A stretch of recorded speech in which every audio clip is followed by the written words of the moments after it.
Welcome at the thematic session on circular economy, a topic that could not be overlooked in this fourth edition of G-STIC. Overall, we focus on technological solutions that may help to improve the achievement of the SDGs.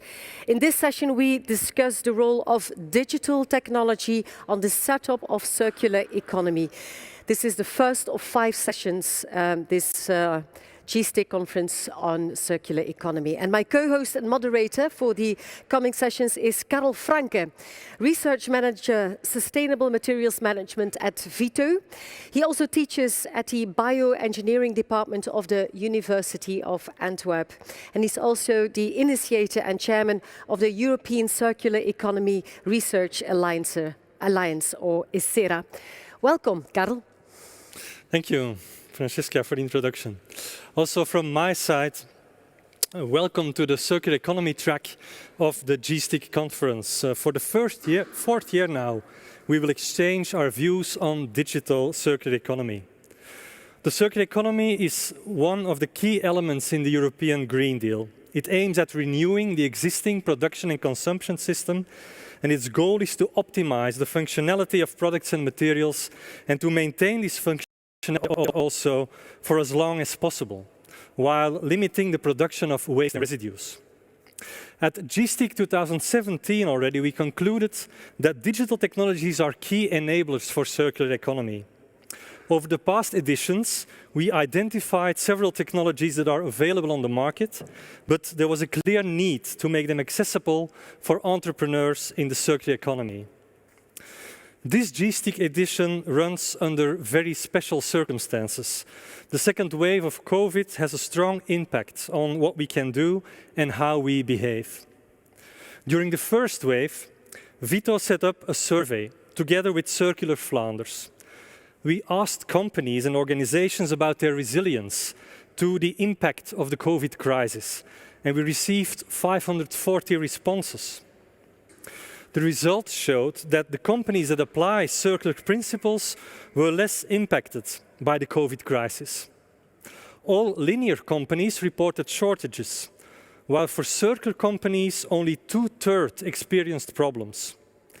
They suffered less from the shortage in raw materials, parts, stocks and demands from customers as compared to linear businesses. We were happy to notice this.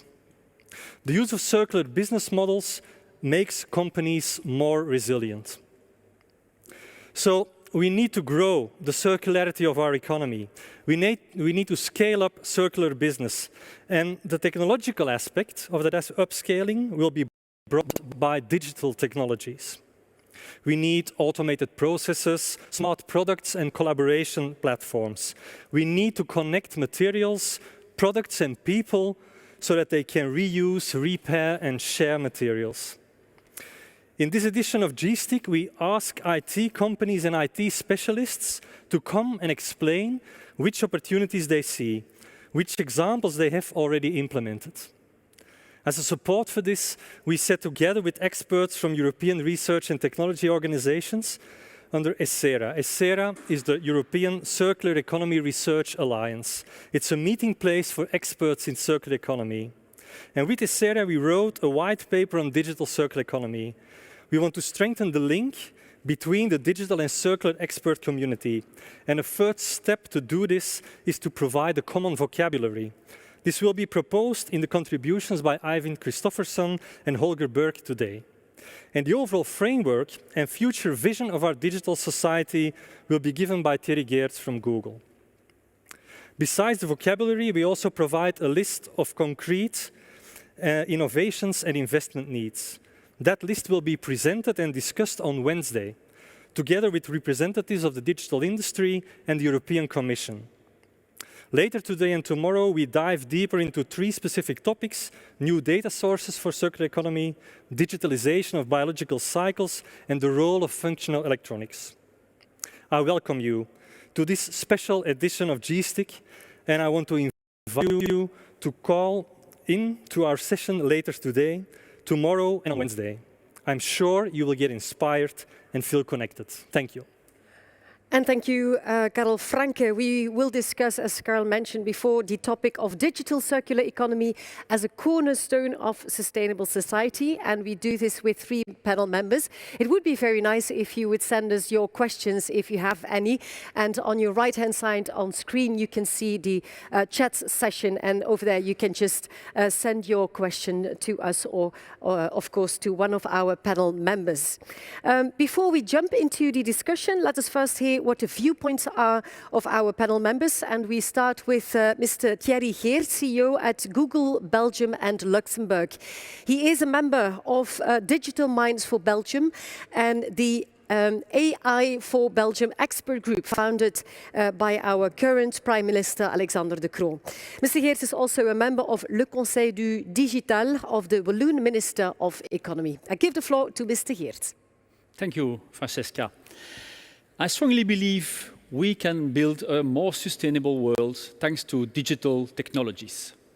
Because we don't live in Flanders anymore, nor in Belgium, nor in any other country that you live in or that you think you live in, because we all live in Digitalis. And Digitalis is a new country with 4 billion inhabitants, all connected to each other thanks to internet. Thanks to that, we can exchange more ideas and we can reinvent our world. That said, what's new? Because the internet is 25 years old, so nothing new about it to talk about it today. What did really change things is this little thing that you hugged this morning before hugging your partner. It's a smartphone. Because it's your alarm clock, you need to touch it in the morning to stop it. But it's also your encyclopedia, it's your GPS, it's your remote control to the world. And that's an important evolution for society and for sustainability. Because look at this.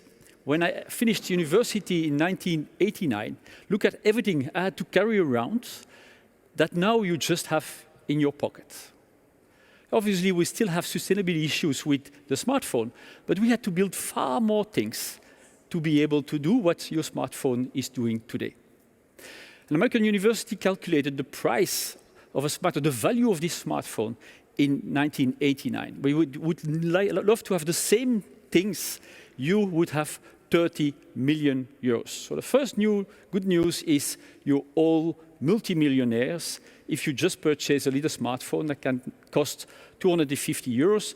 We strongly believe we want to get the price down to 50 or even 30 euros so that it can be accessible to more people and that we could have the 8 billion people on the planet connected. So we are all multimillionaire and it's far more convenient and far more user-friendly than it was before. All these things in 1989 were only limited for a few people and really easy to use, and now everyone has this little smartphone. But we still have this device. The next wave of digitization is artificial intelligence, and thanks to that, we will be able to get also the smartphone out of our lives and out of our problem of sustainability. Thanks to AI, we can go to ambient computing. And ambient computing is that everything that is electrified gets intelligence.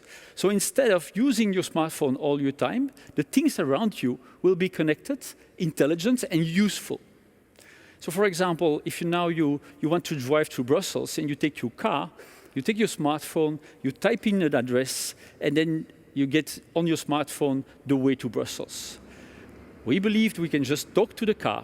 Okay, car, drive me to my next appointment. The car will know where you have to go, will understand the traffic, and will get you in the most convenient way to your destination. Same thing in your kitchen. If you want to cook, instead of taking your smartphone, looking for a recipe, and then watching what you have to do, you just say, okay, fridge, what's the recipe for ratatouille? And then you receive the video with everything that you have to do. Today, we have 2 billion connected devices on which you can ask questions and that understands natural language in 140 languages so that you can have an interaction with technology without having to take all this time, this not very ecological friendly device out of your pockets. That's not for today. Today we can start to use this technology and see how it can be better for society. What we do at Google is to try to find out the difference between a Chihuahua and a muffin. And you would say, why would Google invest so much money in such a detail? Well, because it's not easy.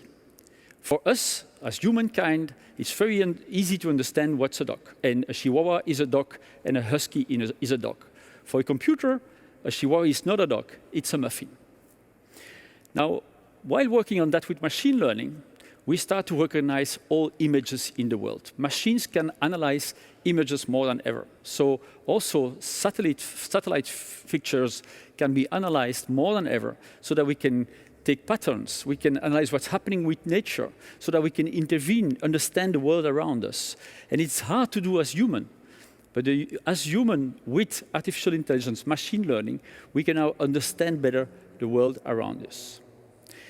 Now, with the connection of the internet, 4 billion people connected, the mobile computing, which makes us all the time connected, and artificial intelligence, ambient computing are big changes in society, so that we are now in the 4th industrial revolution. It's something that we hear about it, but we don't think about it as much as we should. What is the impact on our life and how much opportunities this gives to build a more sustainable world? Why should this be a better revolution than the 3 before? Well, before, the revolution were based on raw material and on energy were not really sustainable. The first industrial revolution was about coal, and the second was about oil, and that is all very polluting and not sustainable. The 4th industrial revolution, the digital revolution, is based on knowledge. The raw material of the 4th industrial revolution is knowledge. And so this revolution is not about technology, it's about us, it's about people. The people do understand knowledge. People do things with knowledge. That makes us better people. That makes us, in fact, more human. We have to embrace this technology to become a better human in a better respect of our environment. And the COVID accelerated really these changes. In 10 months, we won 10 years of digitalis. And so we have, in an accelerated way, to understand what it's doing for society. As an example, this conference, normally a lot of people would fly in, and now we can just do this together without having to fly, and that's obviously a more sustainable way to do conferences. So we have to reinvent everything. Everything that we have done so far is based on those old technologies and based on raw materials. Let's reinvent that in the knowledge economy. And what is the knowledge economy? It's this new economy based on this knowledge.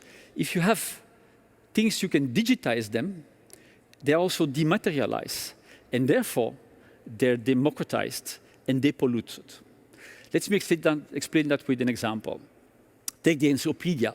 We used to print encyclopedia, tons of books. It was costing 1,500 euros to have the Britannica encyclopedia, and it was not really sustainable. You used paper, prints, you had to carry around those things, and it was not convenient to use.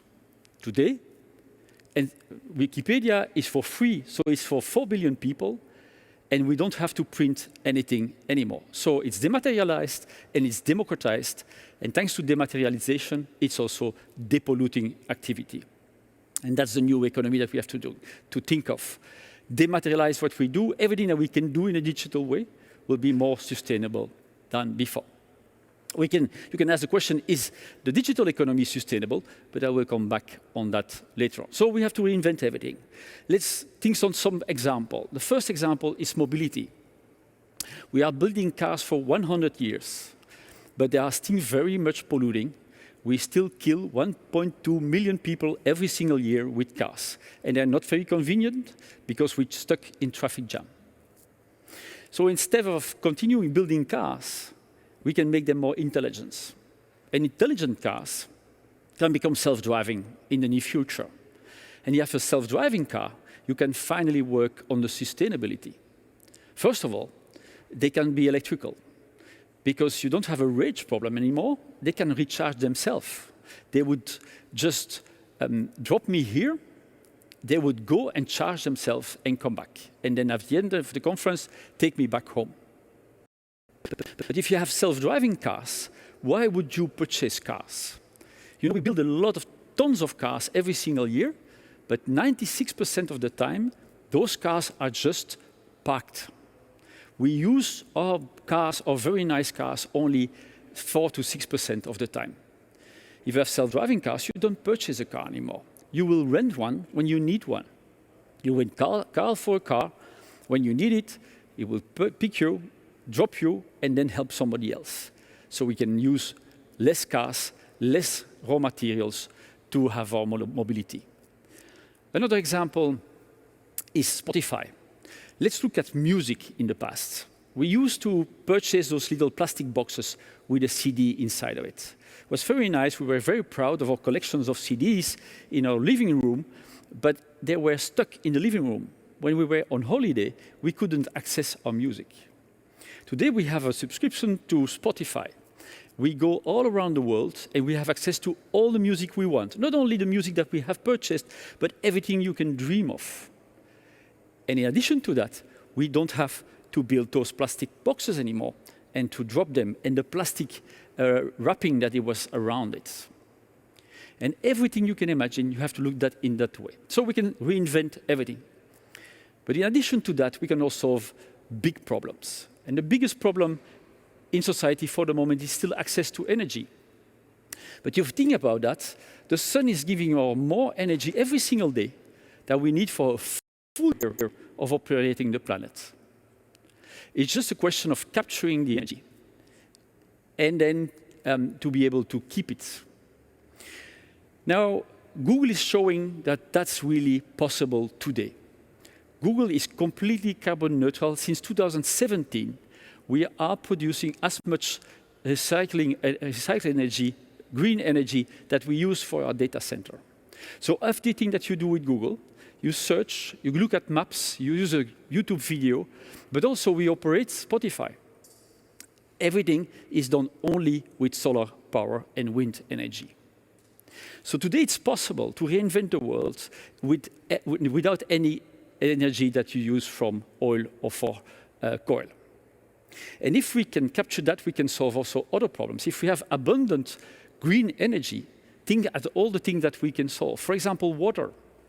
Access to water is also a big issue for the planet.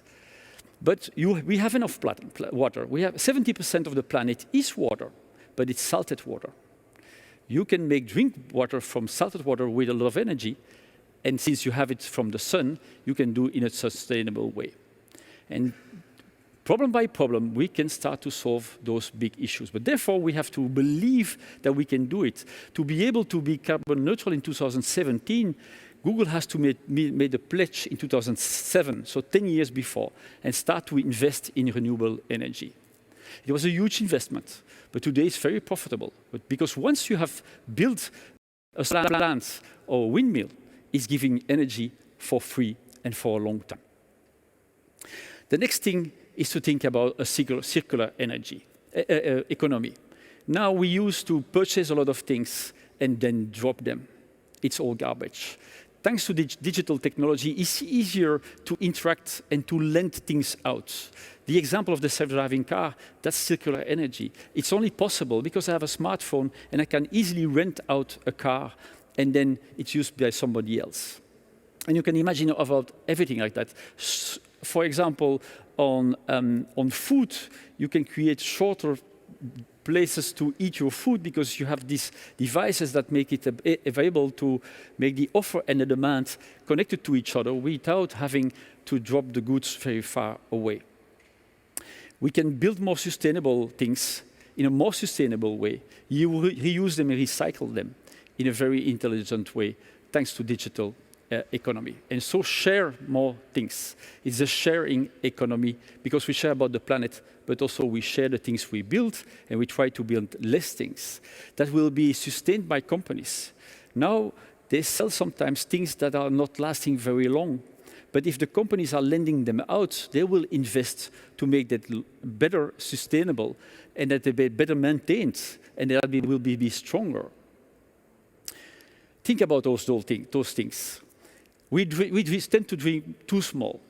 We just invent our world based on what we did before. Get what we did before for 200 years on the Industrial Revolution, just reinvent them with what we have today, the available technologies. It's only our ambition that makes it possible. If you don't dream big, you will never solve the sustainability issue. Thank you. Well, and thank you, Thierry Geerts. I'm very much looking forward to have you in my panel later on this afternoon. And if you have questions for Mr. Geerts, you can send or forward those questions through the chat section you can find on the right-hand side on your screen. Our next panelist, who is first going to give a speech, is Ivan Christopherson, research scientist at SINTEF, based in Norway. He has a background as an IT solution architect and a mechanical engineer. His main interest goes to the smart circular economy, a digital-enabled circular strategies framework for manufacturing companies, and that is what Mr. Christopherson will be talking about. A very good afternoon, Mr. Christopherson. Thank you, Francesca. Thank you for the very kind introduction. So yes, today we will deep dive into a smart circular economy framework, which can help digital experts and circular economy experts better communicate about these new solutions. So the agenda today, I will briefly be presenting the state of the field from a research point of view. Then I'll be presenting and showing you the actual framework, providing you with some key examples and some key success criteria and factors you need to consider when moving in this digital and circular transition. So the background and the main content of this presentation is based on a journal paper we recently published, where we first mapped the state of the art in both research and industry. And based on that, we synthesized and created a new framework, concepts, and a way of, you can call it a language, to understand this new field and better communicate. Also, to inspire companies and practitioners, we mapped 100 different example strategies for a variety of different circular economy strategies, from more business model oriented to more technical and recircular and maintenance strategies, with the different variety and degrees of digital maturity. So the field is still, unsurprisingly, very early. We are in a pre-paradigmatic stage, meaning that there's a great degree of confusion, especially on definitions. We see over 100 different definitions on Industry 4.0, over 100 on digitalization, similar with circular economy. And then also we see that with the different core digital technologies, such as IoT and AI. So we can see they're highly overlapping in some regard, and it can be very confusing and difficult also for us researchers to understand and navigate this field. We saw that for the most papers that was published, they mostly disregarded circular economy, and they focused mainly on the digital aspects, and some also on the sustainable, but not so much on the circular economy principles and strategies you can follow. For those that did, however, they focused more on the need for IT, and so insert AI here, insert IoT here, which was very difficult then for companies to understand how to move forward. What are the next steps? And thirdly, many of them were not scoped for a particular industry setting, such as manufacturing, meaning that the strategies that are presented are not easily translated to the business processes that follow behind them. So in our research, we try to address these challenges and then presenting the Smart Circular Economy framework, as you can see here. It consists of 3 core parts. The first one I want to focus on is the data flow processes. And we developed these to try to pinpoint and help explain where the different digital technologies actually connect and at what levels. So seeing, for instance, that IoT is mostly on the lower data collection level here, and big data more on the integration, and AI is more on the analysis part. The second part here is the data transformation levels, which builds on a well-known hierarchy called the knowledge hierarchy, which is how data is transformed to information, knowledge, and so on. And we added a layer at the bottom there called connected resources to try to explain what exactly IoT and these sensors do, these digital technologies of connecting the physical and virtual world, allowing that information flow and connecting that with the material flow, which is what we're trying to achieve with the smart circular economy. The green one here is called the resource optimization levels, and it builds more on also data analytics can be understood there, and it illustrates what are the value you can retain at these different digital maturity levels, from what happened to the resource, what is the condition, and what happens in the future. The two arrows on the side here, the blue one first details that there's an increasing ability to support or unburden human decision-making. This builds on Industry 4.0 thinking. With an increasing automation, we have an increased flexibility from a firm point of view, allowing us to tackle more of these ground tasks that also Thierry illustrated, and for instance, build more on system thinking, which is quite critical for the circular economy. The green one states that there's an increasing systemic resource efficiency and productivity. Understand that as dematerialization. And we theorize here that an increasing digital level or automation, we have an increasing potential within the circular economy to decouple from resources. So let's take a short example. Here we have a jet engine from an airplane. If we connect sensors to it, we're able to extract data. This is raw data, which is quite hard and meaningless in its own. So we have to provide context to the data, and then it's transformed into information. And then we can see we have a number of different sensors measuring temperature, vibration, pressure, and so forth. And at this level, we can do descriptive insights to figure out what happened and what is happening to the resource, what is happening to the engine. And here we can leverage on what's called reactive maintenance strategies to trigger an alert if something fails. So you should maintain the engine.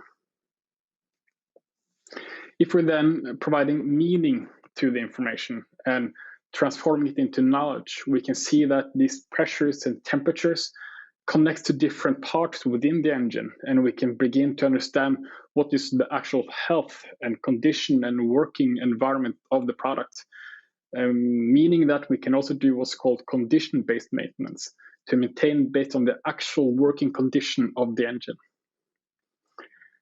The final step here, where we want to achieve in the end, is what's called also predictive maintenance. So knowing that condition, what it is now, and what is operating in the future, we can predict when the engine might fail and estimate what's the remaining useful life, so we can maintain and schedule that in advance and reduce the resources used. So this example connects to three core circular economy, so call them value drivers. Firstly, it helps to extend the life cycle and use length of the engine. Secondly, it helps to increase the utilization, so we can make do with less engines, decreasing the resource use. And it connects to cascading and looping.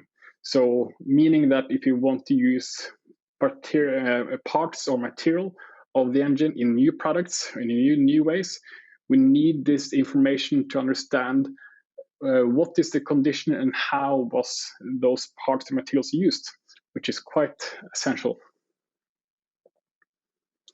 So here we can visualize those three different examples I've shown: reactive, condition-based, and predictive maintenance. And you can recognize those pyramids on the sides there and the hierarchy. This to show that these examples span a number of different circular economy strategies of those 100 that we detailed. So we had different levels of digital maturity for each circular economy strategy. Also with the case here for industrial symbiosis, where you can use big data to match waste to resources. And the idea here is that firms can use use this also as an inspiration and tool to build roadmaps for how to innovate and how to go forward. So you can map where you are now, and you can see, okay, we want to go here to this level of maturity in these types of categories. And you can seek inspiration to see how to go there. And it can detail the requirements needed from a technical point of view of achieving there. So then you have this tool to communicate between the domain and circular and sustainable experts with the digital experts and back and forth to understand what are the requirements for each level. And from an IT point of view, you can see, well, if I have a predictive analytics solution, what is the actual use and value of that for these different categories? And it can expand your peripheral vision. So let's then briefly look at some of the success criteria for this. And I have this wedding cake here, and I want you to envision that the solution and the technology you want to implement is the cherry on top of this wedding cake. But to put it there, you need these different layers and a solid foundation. So that is essentially what many firms miss to do nowadays. So they want to implement IoT and AI, but they're missing the processes behind them that they need to be proficient at, such as data integration, sharing, and collection, and so forth. And once they're proficient there as well, they need to ensure that they have the organizational resources to actually leverage them. One example here is data-driven culture. So the degree to which you're actually leveraging the insights generated from analytics for decision-making and for strategic purposes. And we have seen that many companies are quite good at implementing the data science part of AI and IoT, but they haven't been able to reap the full value of these solutions, both from a financial point of view, but also from the environment and sustainability aspects. And that may partially be due to their lacking data-driven culture maturity. So they have these technologies, but they're not leveraging the strategic insights generated. And then what is the actual value of them? And the foundation here as well is what's called organizational capabilities, which helps to bundle these different resources. And we mapped 9 different example resources that is quite useful for the digital circular economy. We don't have time to go over them now, but you can see them here. And I want to highlight 2 in particular: the data-driven culture and system thinking skills. Extremely important, and also goes quite hand in hand. So now with this basis, it can still be difficult to know what are the first steps, where should you go? And we try to address that in our latest research, where we have a survey that we will launch this week, and you can partake through the G-STIC channels. We then try to see how can assist companies in this direction.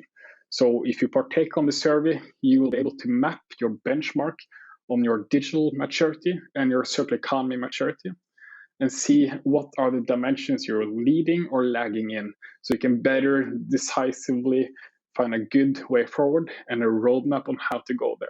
So you might see that, oh, we're quite well on the IT infrastructure. We have good data quality. We have a proper cloud computing infrastructure, but we are actually missing in the cultural aspects of circular economy innovation, or maybe also we see that we don't have the appropriate managerial skills from a systems thinking point of view, but also on the data science skills needed to communicate effectively with the managers. So those are some of the key things you can expect to achieve and help you benchmarking moving forward if you're also partaking in this survey. And with that, I'd like to say thank you. And we thank you, of course, Ivan Christopherson, for your interesting contribution, and we come back to you later on for the panel discussion. Ladies and gentlemen, it was planned to have Frederike Krebs as one of the panelists and speakers today.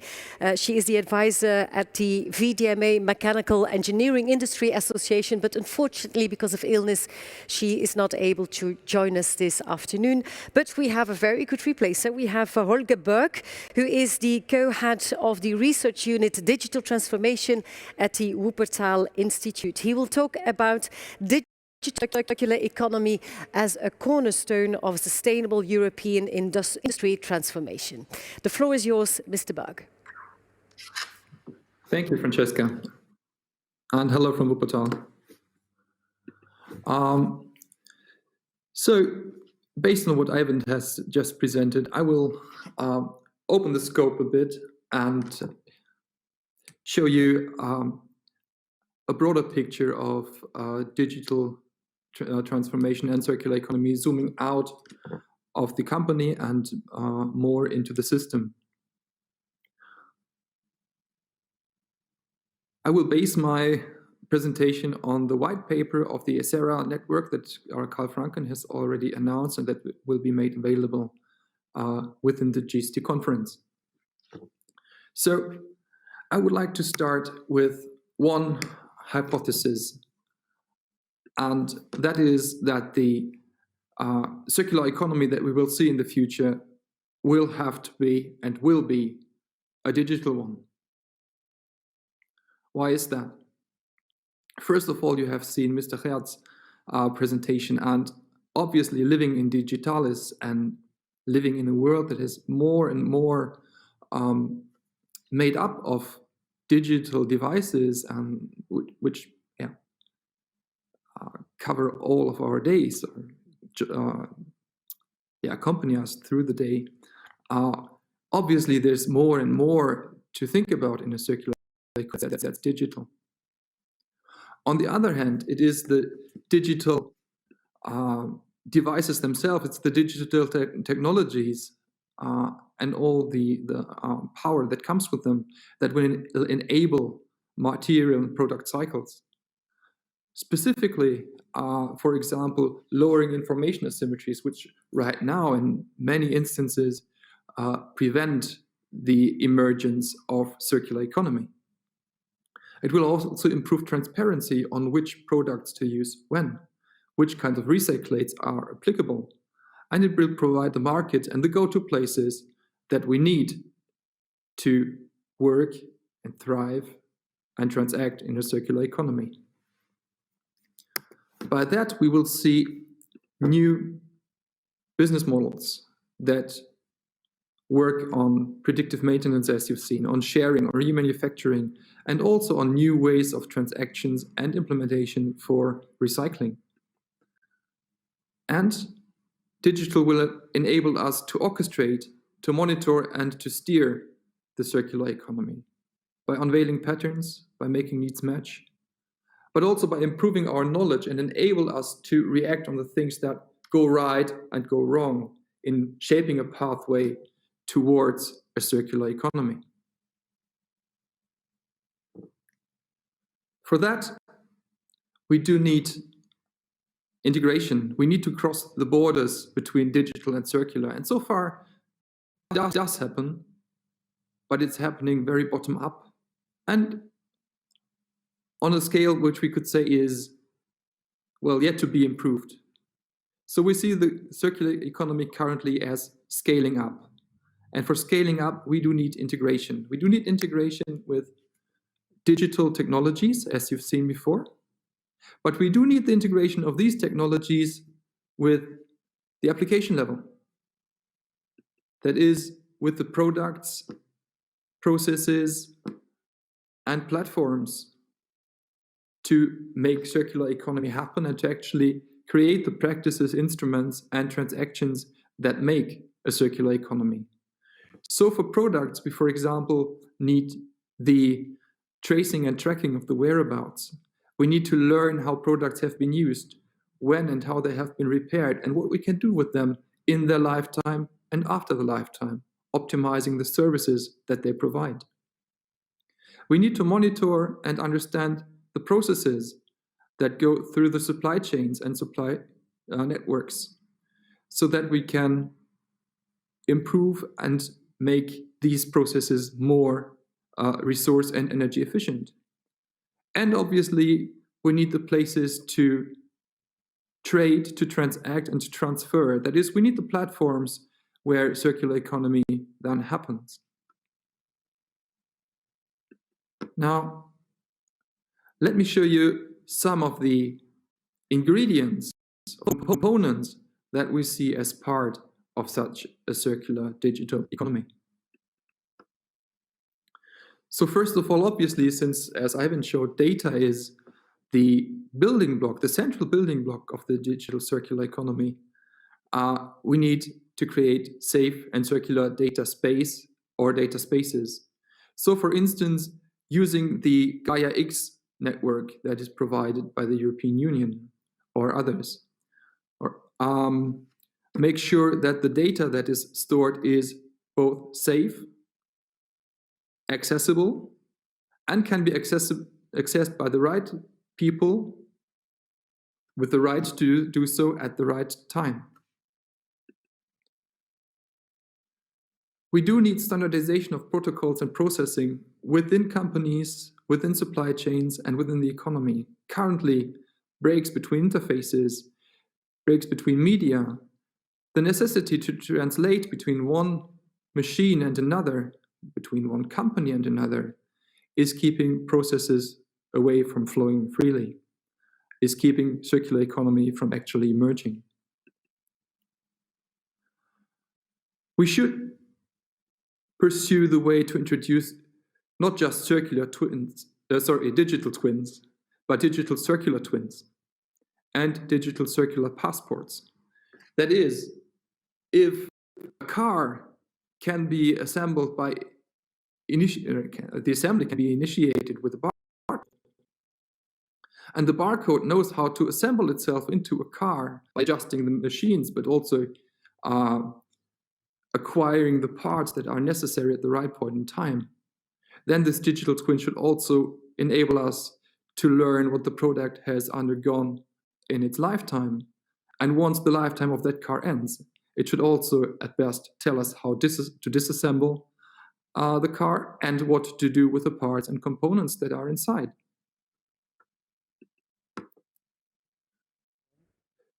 We need to introduce circular economy also to the digital technologies and businesses. And I will come to that later on my next slide.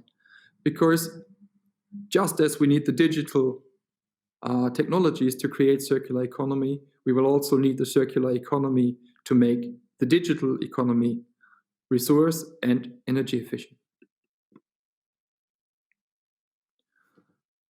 And lastly, as I said, digital technologies can also help us in further promoting the path toward the circular economy.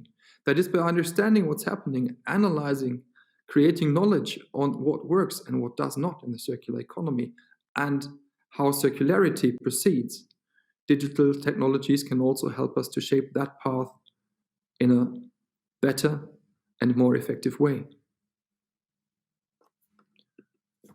And now, here comes the little grain of salt that is kind of still a bit instilled into the digital technologies.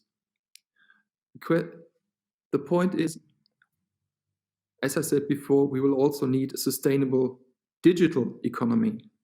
And for that, we need digital technologies and digital appliances to be circular. That is, they should be repairable and they should live as long as possible. We should be able to use them as long as possible. For that, they need to be upgraded, but they also need to be dismantleable. We need to be able to, take them apart, repair them, change the parts, instead of buying new ones. Also, they should, for that, be modular and to a certain degree standardized so that we can use the same parts in different appliances. And we should look more towards service-based business models. The business models of sharing of product as a service that Mr. Geerts already mentioned in his speech. And last not least, again, if the product has entered the end of its life, then we should be able to recycle as much of it as possible. So, to sum up, we do need the digital technologies to create the circular economy. They will be one of the central ingredients for that now and in the future. And at the same time, we should use the circular economy principles to also turn the digital economy and the digital technologies into sustainable ones. Thank you very much. And thank you very much, Mr. Berg, for your contribution. And stay with us, because we will have a panel discussion with Thierry Geerts and Ivan Christopherson, who is with us as well, and of course Karl Vrancken, the host of this session. And if you have questions for one of the panelists, please send your questions or remarks to us. You can send it on the chat section that you can find on the right-hand side on your computer screen. All right, let's start with a first question, which is the following. We are talking about supply chain that needs rethinking after COVID-19. Digitalization is thinking mainly inside a company, but the majority of chains start at countries or under policies that still lack or do not have at all benefits of digitalization. It's a long question. How can this be addressed in digitalization strategies? Anyone who wants to start? With the online discussion, it's a bit, for you, I think, Mr. Christopherson and Berg, it's a bit strange, but just maybe raise your hand if you want to, if you want to add something on this first question. Or Thierry Geerts, maybe you want to start? If you look at what COVID did, it definitely accelerated the digital part of it. But on the physical goods, we at no moment realized that maybe not a good idea to take goods and to travel them around the full planet. And so I think that that's interesting, because we understood that we are more than ever connected people. We are watching Netflix, which is an American company. We are listening to Spotify. Spotify is a Swedish company.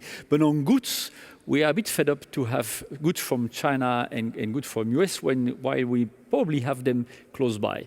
So we have to reconsider that and find a way to use goods as close by as possible, but continue to dematerialize as much as we can. And what we can dematerialize, we can definitely use the most convenient but also most sustainable solution.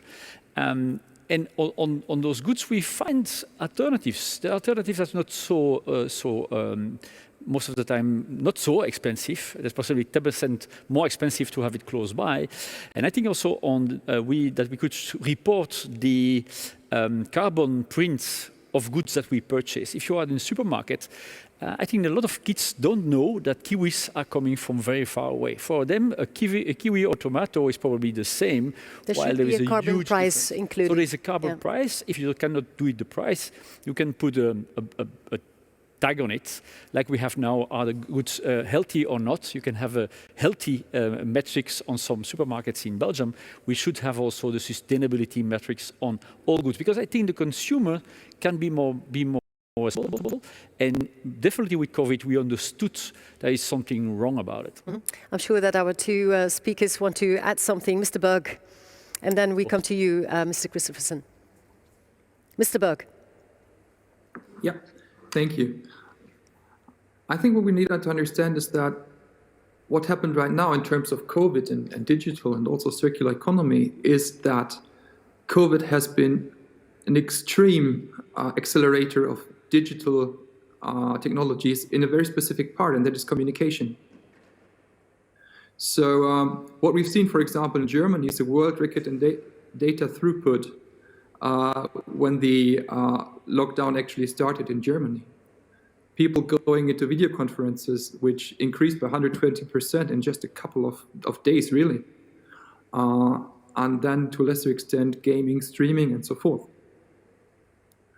As of yet, This has been basically something that is happening in data transfer and also in communication between people, but also, of course, between people and machines and machines and machines. We haven't yet seen a transfer to, let's say, production, which is something that we still may see in the coming years, because you may argue that a shop floor full of technology is more resilient if it works automatically. COVID-19 learned us that there's maybe too much globalization before we had this crisis, without knowing that our world is too globalized because we import things from the other side of the world without really including the carbon cost. Mr. Berg, you want to? I think what it has shown us is that we can change our routines and the way we behave in a very short time, a much shorter time than we thought, actually, because we went to lockdown in just a couple of days, if not hours. Mm-hmm. And in that time, we've at least reduced our carbon footprint in terms of traveling, especially in terms of commuting to the workplace, in terms of doing business travels, by a large amount. Mm-hmm. And, you know, just like we have a conference on the internet now, we're doing our video conferences all the time. Mm-hmm. And you do not need to do a long LCA to understand that it's much more resource and emission efficient to meet on the screen instead of traveling 2,000 kilometers by a plane. Mm-hmm. I'm not sure about the resilience of supply chains, though, because we have also seen that very close supply chains can be disabled once there is something like a lockdown. So we experienced that in some parts of the German car industry, but also in the machinery industry, with goods that just came very much nearby. And for other goods, and there is simply no local or regional market, and this is also something that we have to realize and to acknowledge. Okay, thank you. Mr. Christopherson, you want to add something? Yes, firstly addressing one thing that Holger Berge as well commented, that we're seeing that from the companies we've been working with, they are more resilient with a circular economy. We're talking about these value chains, by understanding that the current products are their future material use. So using that as a new sourcing, thinking that their products will become their future materials. I think that is a mental shift that still needs to happen, but we're seeing that companies are starting to realize that. And by doing so, they're assuring that their future material flow are secured by maintaining and securing their own circular value chain. The other comment was on Thierry, on what is needed for consumer goods, and in order for us consumers to be able to actually make a right call whether this is more sustainable or not. And sustainability indicators is extremely difficult from a research point of view. It's a rabbit hole once you start to unpick and figure out what you should do there. But we've seen one example of mitigating that from our research was the use of a non-valid indicator. So the amount of information on indicators that are missing, on the missing environmental data of a product, that in itself is an indication that you maybe should not buy this type of cheese. So if you have two cheeses, you can choose the one that has a lower non-value indicator than the other, meaning more information is known about the secure sustainability environmental impact of that product than the other. And then you can possibly start to see a shift in consumer behavior based on that. And that can also be, from a regulation point of view, encapsulated also in the price. So the pricing of those products should be cheaper, for instance. Mm-hmm. Okay. I think that's a real interesting point, because when you start reporting that to the consumer, then companies feel obliged to deliver more information. And you will see that this data will be available faster than we could have imagined before. And then when you have these metrics on sustainability, you can also imagine changing the tax from a traditional VAT to a sustainability tax instead of a traditional VAT. And I think that could be interesting also to have a level playing field between producers. When something is produced in a country where there is not so much respect for sustainability, the goods would be more expensive. But that's a tax issue. We have to tax it on that way. So is this, Mr. Geerts, is this a request for more regulation? Because you talk about a level playing field. So that means that, well, you need the government to install new regulation and new. I'm in favor of smart regulation. So a good example of that is give me the difference. Standardization of the charging cables for smartphones and PCs is just genius. You know, that's definitely something that has changed, improved the life of the consumer. It's easier. And on the second hand, you don't have loads of those charging that you have to throw away. So I think that's a very smart regulation. But you have to be careful not to overregulate and then you block the economy, but definitely having a tax instead of a VAT, a tax that's based on the sustainability of goods would be a good thing. And I think that's the thing on which Europe could lead the way, like Europe has done on the charging cables. Can you give other examples in areas where there could be regulation that helps the circular economy? For example, the chargers. Are there any other examples that you think of? Well, I would think if you think about digital economy, it would be more about stimulating the digital economy than try to regulate. On the digital economy in general, you see that most of innovation comes from Silicon Valley or from China and not enough from Europe. And then I think it's not a good idea to regulate to block the others to innovate. We have to find a way to stimulate innovation more in Europe. And that's very important messaging, definitely to inspire company to do so, but also on some regulations. So for the car manufacturer, the rules on Europe made it hard for people that are making not sustainable cars. I think that's a good idea, but it's more about innovation, inspiration, and stimulating those kind of step changes. Mm-hmm. Mr. Frederike, Christopherson. Sorry. Yeah. It sounds Norwegian anyway. Yeah. I'm sorry. Two comments there to Thierry. I think it's a great point of that stimulating innovation. And I see lessons learned from Norway as a very small country can also be seen as a test bed for these new solutions. We thought we were quite doing well on the sustainability and circular economy aspects, but we're seeing that we're lagging compared to countries such as the Netherlands.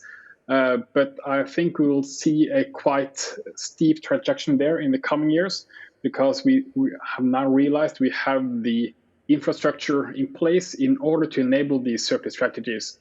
Meaning, for instance, we have a degree of openness within the country, and also for a open playing field for companies, that they have to report quite a lot of data sharing, and we're now on the coming year we will build a data manufacturing sort of facility in the cloud to better share data as well. So that the data sharing is essential as it broadens up new innovations of a new company can see that the use of resources from another company can actually become a new product, which if they didn't share the data, you wouldn't have that insight, you wouldn't have that information. And the other comment to an earlier comment was on the what are the criteria for big companies, and what I sort of would expect from larger companies is for them to expand their criteria of success. We're seeing high-level managers asking for return of investment, and that simply doesn't work from a circular economy point of view. You can't look at that. You have a longer return of investment, then you should rather look at the total cost of ownership, for instance, for products, and also including not only the financial elements as a KPI, as a success criteria, but also looking at the environmental and social aspects. And I think we're starting to see a trend now based on that. They realize that the consumers are actually aware and they care about this. So they want to protect their brand reputation, and then it becomes a more success criteria. So broadening the peripheral view there, I think it's quite important. Okay, I want to continue with the next question. Which actions should companies take to enable the scale-up of circular economy? Mr. Berg? Yeah, what we find is that it is extremely important that companies see circular economy as something that is strategic. So currently we see a lot of approaches that come from bottom up in big companies, happening on the shop floor, happening in national organizations, but it really needs to go to the strategic field, and to the decision makers, because it is a long time and a strategic approach, as Ivan Christopherson has just pointed out. Mm-hmm. So my question to you, Mr. Geerts, as a big company, Google, where you work for, can they enable the scale-up of circular economy on even a larger scale? Without any doubt. I think, in a way, we showed the way on the sustainability of our energy use, and we did it by having a big pledge. And once again, on this long-term view, I think, indeed, on big companies, the biggest problem of a big company is, in fact, the short-term thinking on quarterly results. If you think about your next quarterly results, it's almost impossible to invest in a circular economy or in green energy. If you think about 10 years, which will be more a family-owned business of us, Google, we literally say we will not manage in this company for stock market, but we will manage the long term. And you do a pledge on 10 years, and it's appeared to be very profitable on 10 years basis. So how can we get away from this short-term thinking? And that's a hard one, because the financial systems are working sometimes like that. But I think that's definitely number one to solve, because then big companies are the solutions. And we see that with a lot of corporations that now are hit by their reputation because they cannot manage that they tend to understand that it's also hitting their quarterly results. And then they start to move. But that's a bit the other way around. You should be stimulated by your long-term view and then having good results. What I think Google showed, that it's possible to have a very profitable company that is really enabling a sustainable society. Mm-hmm. Karl?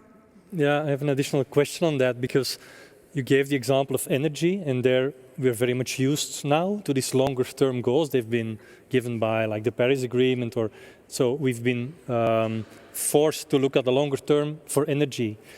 How do you see this for materials? So what is now, does Google already have this 10-year view on where do you want to stand from a material aspect, or are it then still mainly energy-related goals that you see there? Which you gave the example of cars and music. Yeah. Which other types of value chains do you see that will be dematerialized in the coming 10 years then?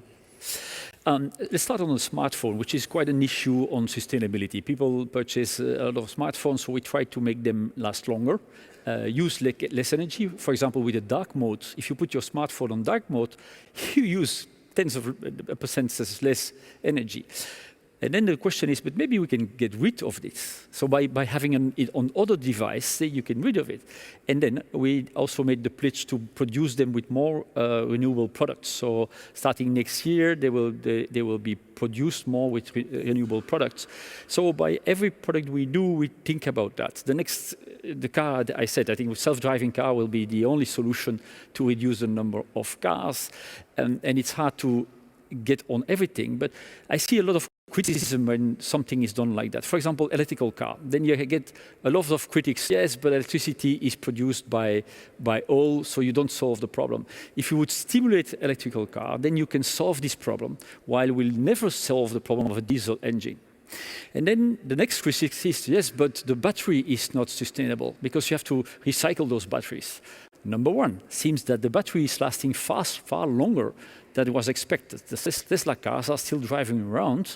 They lose 2 or 3% per year of their power. And then at the end of the car, you can still use these batteries for backup batteries. So you don't have to recycle the batteries immediately. You can, first of all, you drive longer than you think. Then you can use them for recovery batteries. And then at the end, you have a Umicore be able to recycle them. So, but if you should see the number of critics in the media about electrical cars, they are not sustainable. And so we have to get out of all this type of fake news because it's a way to a solution.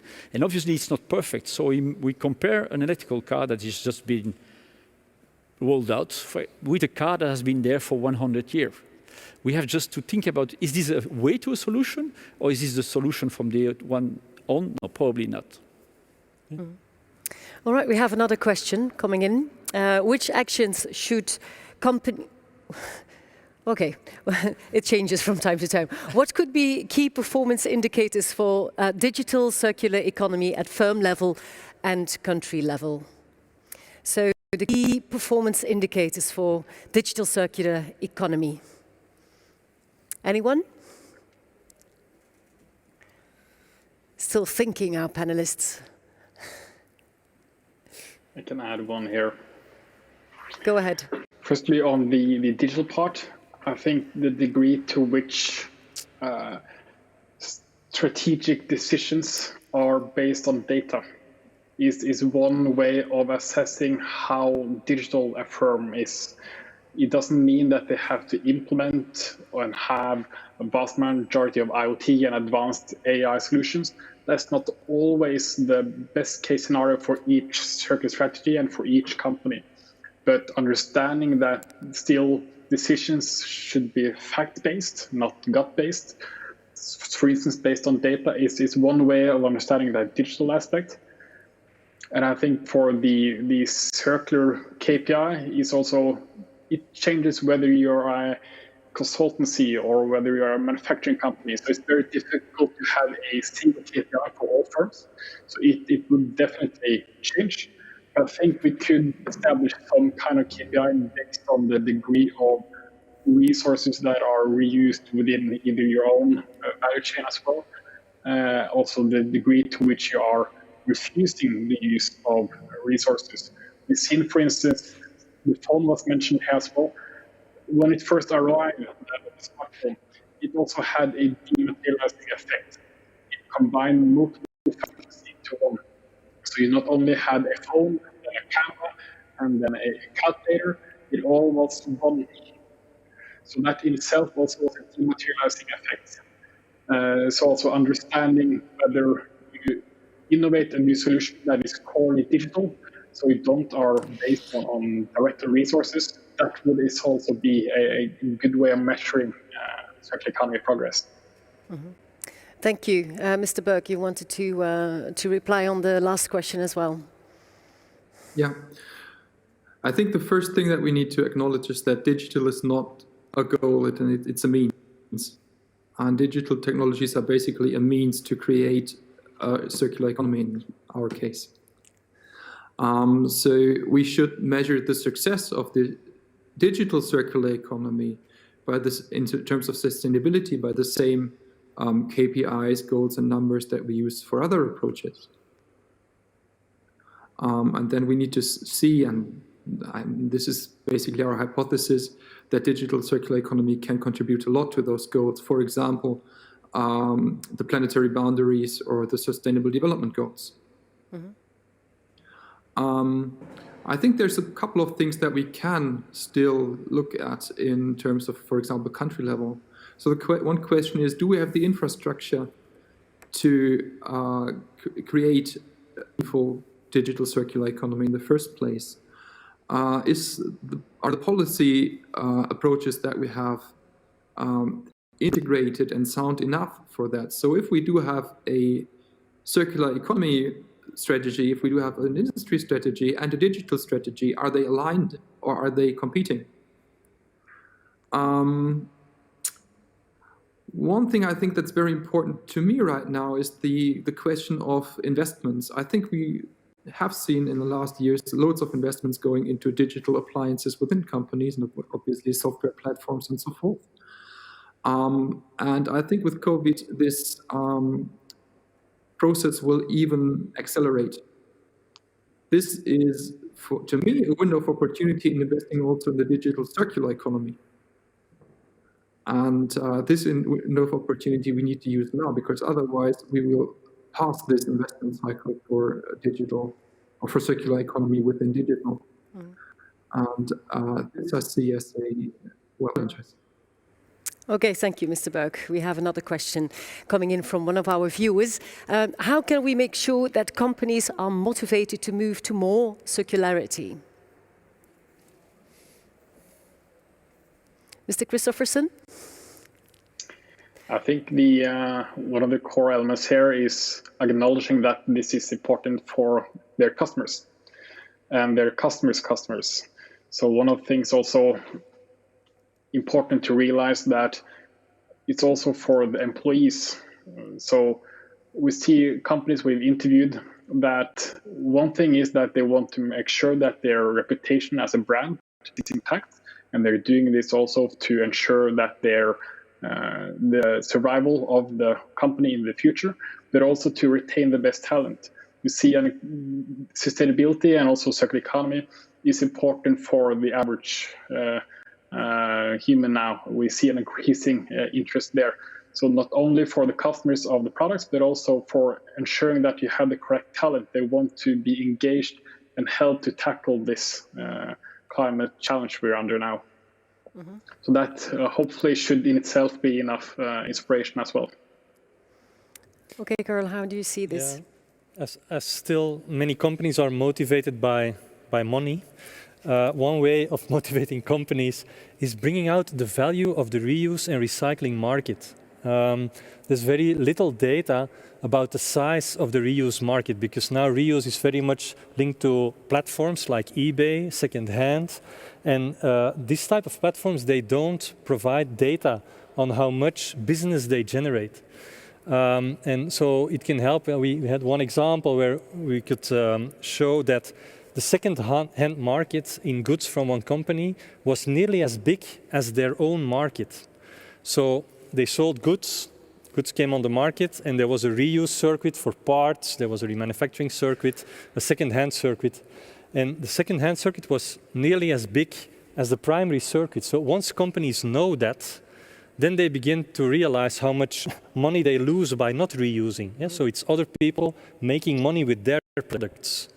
Or companies can see opportunities in offering services instead of products, what Philips did with selling light, or what car companies maybe can do in the future instead of selling cars, what their business model was for decades. Sure. Well, if they think into the future, they will have to rent out cars. That will be... Another motivation will surely be in the future the rising material prices. We don't see it yet, but I'm sure, if we look at import dependency, critical raw materials, this is a relatively new topic, and very few manufacturers of consumer products already feel this as a pressure, but it will become a pressure in the coming years, I'm sure. I don't know how this is for a company like Google, but... I completely agree on both points. I think the example of Philips renting lights instead of selling light material is super interesting. If you start doing that, you have a recurring business model. So most of the companies, if you want to be successful in the digital world, you have to find a way to have a subscription system when you have a service instead of a product. So even if you produce a product, you want to have it rented out based on usage and not based on purchasing. And that's a more sustainable business model because that's more stable. You have your customers paying you every single month instead of having a good sale and then over and out. So I think we have to motivate companies to look at services in general and how to rent out their products. And that's a more profitable and sustainable way to do business. But to change into a new business model, you have to, of course, convince the board. You have to convince your shareholders, because in the beginning it's not, of course, not very profitable. So is it a question of the motivation and the headstrongness of the management? I think on the shareholders, you see that the subscriptions models are very, the shareholders are keen to be a shareholder of a company with a stable revenue model and with subscription models. So that's okay-ish. I think on the board level and management level, there's a lot of work on that. I think you don't have to convince young people about this sustainable economy.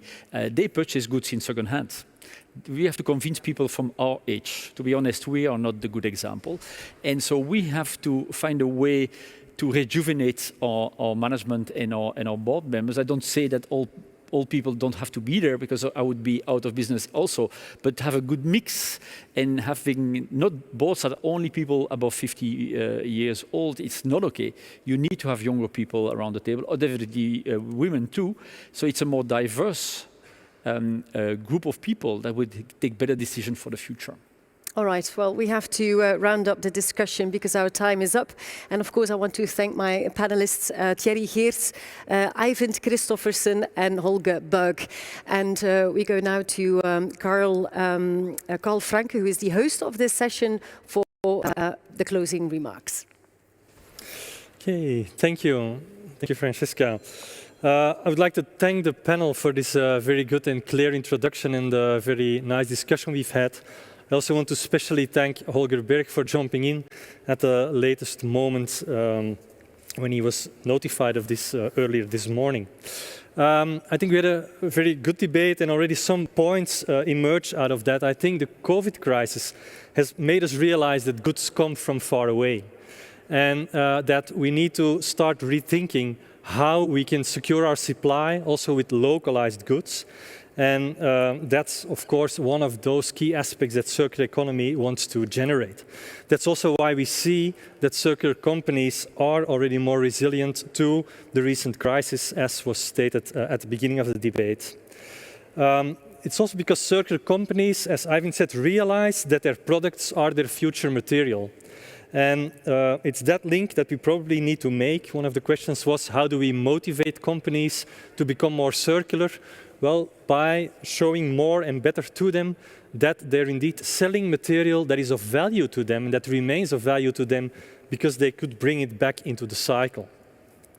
Another element that has been discussed is that we need to look at carbon pricing, taxing, putting a sustainability tax on goods so that price elements and regulatory elements can help in stimulating companies in becoming more circular.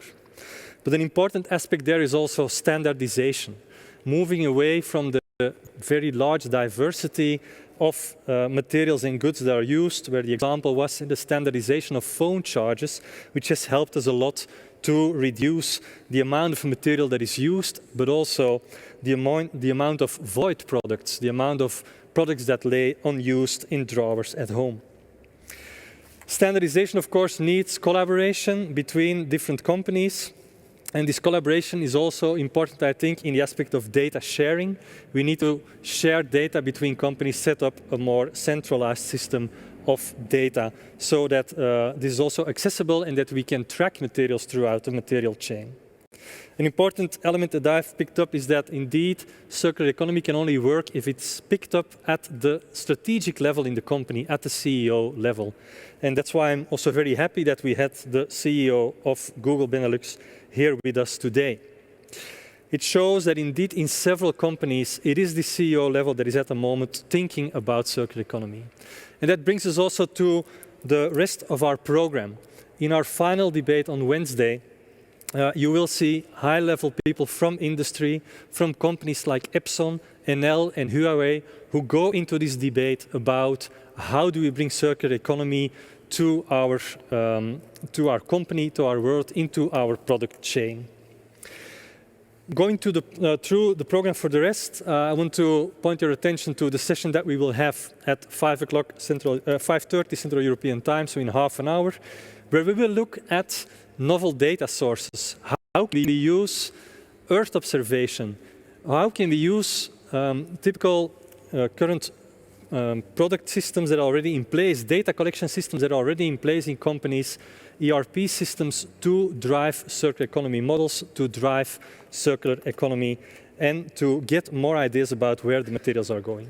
Tomorrow morning, early morning, 8:30 Central European Time, we'll have a session about biological cycles, because in farming already a lot of digitalization is applied. We want to look at good examples there and think about how we can transfer them to the technical cycle as well. And then tomorrow afternoon, at 3:15 Central European Time, we will have a debate about functional electronics. Functional electronics are the key technological aspects that we will need to trace our products, to make sure that the products become smarter, to allow to introduce information into products, but also to functionalize them. Because after all, circular economy is about increasing the function of our products. Well, through electronics, this can be reached. And we will have a debate with good examples from this functional electronics sector about how this can drive circular economy. So with this, I want to close this panel. I hope to see you again in half an hour in our deep dive session on novel data sources, tomorrow morning or late afternoon, and certainly on Wednesday around lunchtime, when we'll have our closing session together with CSR Europe, and where also the companies and the European Commission will be represented to come to conclusions. Thank you very much.